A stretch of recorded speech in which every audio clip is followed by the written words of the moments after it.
అబ్బా ఎంత పెద్ద దేవుడు, కానీ బీదవాళ్ళ దేవుడండి. ఇంకో దేవుడైతే పువ్వులు పళ్ళు దక్షిణ అన్ని ఇవ్వాలి, కానీ ఈ దేవుడికి మాత్రం ఒక దండం పెట్టి 2 గుంజీలు తీస్తే చాలు వరాలిస్తాడు. చాలా మంచివాడు. రాజా, ఇంత చిన్న వయసులోనే ఆ స్వామి నీకు గొప్ప బుద్ధి అనుగ్రహించాడు రా. నాకా బుద్ధ? ఉన్నవన్నీ సందేహాలే. ఏమిటిది? దీని మీద ఏవో మాటలు రాస్తున్నాయి. ఇది సప్తసూత్ర శాసనం నాయన. ఈ మధ్యనే బయటపడింది, శుభ్రం చేయించాను.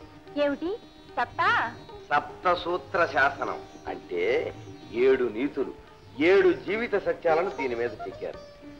ఆశ కొలదిగా పెరుగు, అవనిలో నిరాశ.